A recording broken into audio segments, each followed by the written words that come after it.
gracias por la invitación.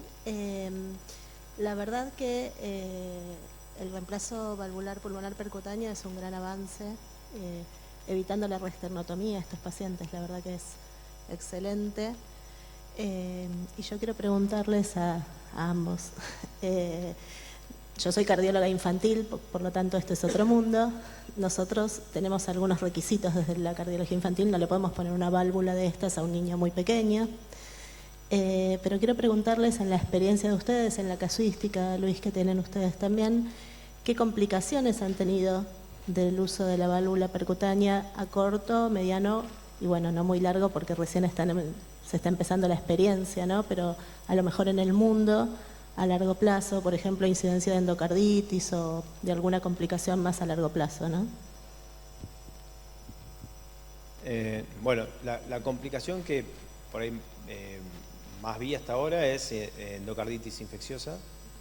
Del Hospital Fernández tenemos 15 pacientes realizados y después por fuera, dentro de mi consultorio, hay 3 pacientes más, son un total de 18 pacientes.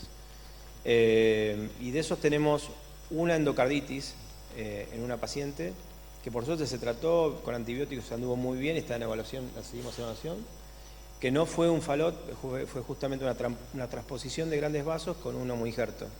Entonces se hizo el reemplazo percutáneo en esta paciente y evolucionó a los 6 meses más o menos con endocarditis infecciosa.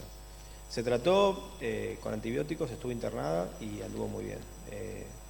Y después tenemos otro caso, otro chico, pero que hizo una endocarditis pero de válvula aórtica, no fue de la válvula, de esta válvula percutánea. Así que esos son las complicaciones que hasta ahora vi con estos pacientes. No sé si vos tenés algo más. No, coincido. Lo que sí hay que hacer una diferencia entre la válvula Melody y el resto de las válvulas. La Melody tiene una apetencia especial por la endocarditis y hubo muchos casos de endocarditis y eso se vio mucho en infantil. Y hay 2 casos que me contaba Mariana en el Hospital Austral que tuvieron que explantar la válvula. No ha pasado esto con la Venus, la Pulta, la Mayval, son como una nueva generación de válvulas. Obviamente es otra población porque son tractos de salidas dilatados, que es lo que pasa con América Latina y los asiáticos, no así con los europeos y los yanquis, donde ellos tienen más estenosis porque usan mucho homoinjerto, entonces usan más otro tipo de válvula, pero realmente estas válvulas andan muy bien y también hemos tenido endocarditis, una paciente que estuvo a punto de ir a cirugía, se la esperó y la cosa que fue evolucionando esa endocarditis quedó con insuficiencia entre leve y moderada y la válvula siguió funcionando, es decir que hay que hacer mucha salud bucal en este tipo de pacientes, hay que hacer profilaxis y hay que estar muy arriba con el tema odontológico porque son válvulas que tienen alto riesgo de endocarditis, ¿sí? Hasta ahora con Venus, Pultas, Mayval no ha habido explante ni tampoco mortalidad. Bueno, perdón, ahora te dentro del protocolo de reemplazo de válvula pulmonar, primero bueno, el paciente lo ve el cirujano también y el equipo quirúrgico y va al odontólogo, se busca focos de infección y se trata de resolver todo eso previo al implante de la válvula percutánea. No menor, dentro de las complicaciones que tenés también cuando estos pacientes van a cirugía, cuando vos tenés más de 2 cirugías realizadas con la apertura del esternón, la tercera cirugía es un riesgo. Y a veces esto también, además de estos pacientes tenés que agregarle que la disfunción del ventrículo derecho, yo sé que en algunos pacientes es fácil de decir que tiene disfunción porque creo que hasta el portero o el encargado del hospital se da cuenta que tiene disfunción porque tiene una fracción de eyección bajísima y el ventrículo derecho no se mueve. Pero en otros es un poco menos evidente y esos pacientes, yo recuerdo uno que dije, este paciente no tiene que ir a una nueva cirugía, fue a una cirugía y falleció y lo que falleció fue una falla del ventrículo derecho, que es algo común de encontrar en estos pacientes en el quirófano. Porque el ventrículo derecho es el que más se afecta dentro de la cirugía en bomba. Entonces, me parece que también ese es un punto a valorar cuando uno piensa en cirugía en estos pacientes. Los falot me llegan siempre, la gran mayoría de ellos, con 2 a 3 cirugías. Entonces, pensar en una nueva cirugía es un riesgo. No es el riesgo en que haga una falla de ventrículo derecho. Le puse la falla de ventrículo derecho como algo más que vos ves, porque también muchas veces llegan pasados. Sí, no, simplemente aclarar el tema de la endocarditis, que es verdad que la incidencia es mayor en válvulas balón expandibles, que por ahí tiene que ver con que son conductos, que son homoinjertos, que están calcificados previos y que por ahí esto tiene mayor riesgo, porque con las autoexpandibles vimos menos incidencia. Y les quería hacer una pregunta en realidad. Con este tema actual, que está bastante en auge, de la complicación arrítmica de los pacientes, ¿sí?, con tetralogía de Fallot, ¿qué opinan ustedes con de hacer estudio electrofisiológico previo a la colocación de válvulas autoexpandibles o no, por el temor de que el tracto de salida después nos queda totalmente bloqueado por los strass de los stent? ¿Consideran que, en la opinión, sé que no hay una norma hoy en día, ¿no?, como que esto está bastante separado, pero cuál es o la experiencia o la opinión de hacer estudio previo y ablacionarlo, bloquear digamos, ¿cómo se llama?, aislar el tracto de salida previo a la colocación de válvulas, ¿sí o no? Yo creo que hacerle a todo es un poco exagerado. Creo que vería qué paciente tenés enfrente. Si el paciente es un paciente arrítmico, pondría especial interés en eso. Pero si el paciente no tiene un antecedente arrítmico y pasan la mayoría de los Fallot, no me preocuparía tanto por eso, ¿sí? Cuando uno compara las tasas, por ejemplo, de colocación de CDI europea, tienen 10% los Fallot con CDI. Nosotros llegamos al 0,1. Entonces, creo que hay otra fisiopatología. La estenosis genera más arritmia, la insuficiencia aparentemente genera menos arritmia, y creo que pasa por ahí. Obviamente hay Fallot que tienen arritmias del tracto de salida, pero ya dan síntomas antes de que llegue a la válvula. A mí me parece que todo eso nos llegó junto. Viste que primero fue la teoría electromecánica, ¿no? Entonces vos ahí tenías muchos pacientes súper complicados con tracto de salida que eran enormes, disquinéticos, con mucha capacidad rítmica. Entonces la teoría electromecánica, si vos tenías el QRS ancho de esos pacientes, tenías que reemplazarlo porque el paciente iba a tener más riesgo de muerte súbita, ¿no? Después pasamos a la volumétrica con pacientes más compensados, con menos electromecánica y más compensados.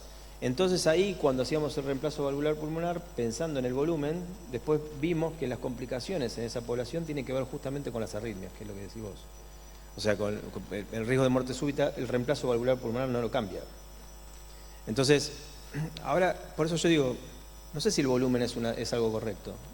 De hecho, en el ventrículo izquierdo, obviamente que cuando vos tenés una insuficiencia aórtica, el ventrículo izquierdo es enorme.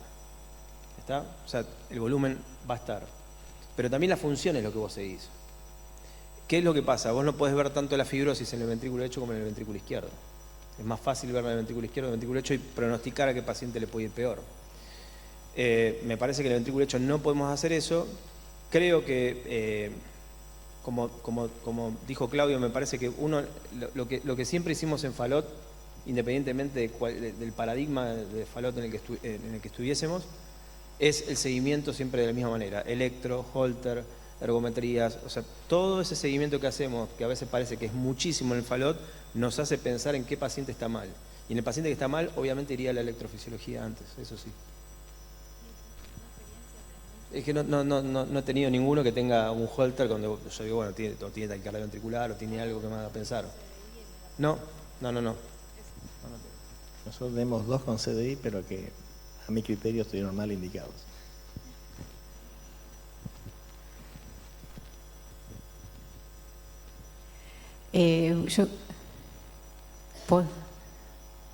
Bueno, una más. Quería saber, pensando en un paciente adolescente que tiene indicación de recambio valvular percutáneo, pensando en que va a necesitar seguramente a lo largo de su vida varios valve-in-valve. ¿Hay algún tracto de salida? Porque un tracto de salida de los pacientes con las cirugías más modernas, que no son tan anchos, que no son tan grandes, que bueno, si una válvula percutánea le va a quedar bien, pero capaz que no un número que le permita, o sea, ¿hasta qué punto vos decís, bueno, le pongo una válvula percutánea tranquilo que va a poder tolerar 2, 3? 4, capaz que a lo largo de su vida, capaz que cuando llegue la tercera ya tenemos otra cosa, no lo sabemos, esto avanza a pasos agigantados, pero más apuntando a los pacientes adolescentes, que hoy en día le queda todavía mucho más por delante. ¿Hay algo que digan, no, a este prefiero que vaya a cirugía? ¿Este tamaño de tracto de salida va a quedar justo pensando en largo plazo? No sé si en el tamaño del tracto de salida, porque incluso ahora últimamente, ahora estamos un poquito con ganas de seguir haciendo lo que es los híbridos, ¿no? O sea, estamos ahora incluso pasando esto de solamente reemplazo percutáneo o quirúrgico a quizás la mejor estrategia en un futuro puede ser que sea el híbrido en algunos pacientes, donde vos tengas un tracto de salida muy dilatado o una arteria pulmonar muy dilatada. El candidato ideal para un reemplazo percutáneo es aquel que tiene el tronco más chico posible y más recto posible. Los demás son cada uno es un candidato, depende de si es factible o no hacerlo. En cuanto a poner nuevas válvulas, nosotros ya no tenemos, obviamente, de pacientes con válvula pulsa, que es la que se hace en el hospital, con un nuevo reemplazo. No tengo ninguno todavía de eso, así que no sabría qué decirte. Pero sí tenemos en pacientes que tuvieron prótesis biológica en tracto de salida del ventrículo derecho, creo que se hizo con MyValve, me parece, que se utilizó MyValve. O sea, un valve-in-valve con otra válvula. Entonces, también es una, o sea, al menos en una posibilidad teórica y práctica evidente está. Ahora, a futuro no lo sé, no creo que haya tanta data de esto, me parece, en el mundo. No.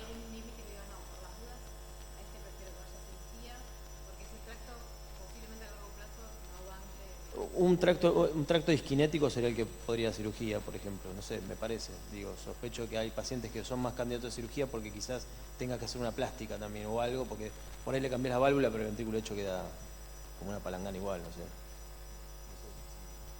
No, en realidad no. Lo que sí te puedo decir es que menores de 10 años no. Menores de 10, 12 años, creo que hay un solo paciente que tiene 8 años, que creo que lo hizo Marcelo. Sí, y no... Claro, por comorbilidades asociadas, pero si no, paciente pediátrico tiene que ser mayor de 10, 12 años, o sea, prepuberal o puberal para arriba.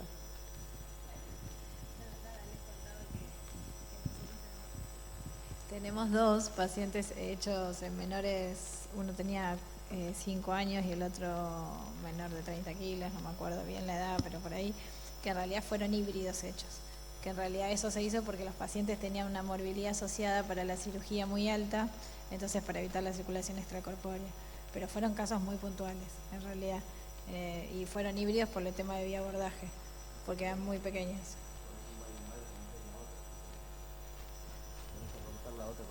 Sí, claro. Bueno, por honor al tiempo, vamos a dar por terminada este simposio. Muchísimas gracias a todos. Y bueno, gracias también a los que están del otro lado.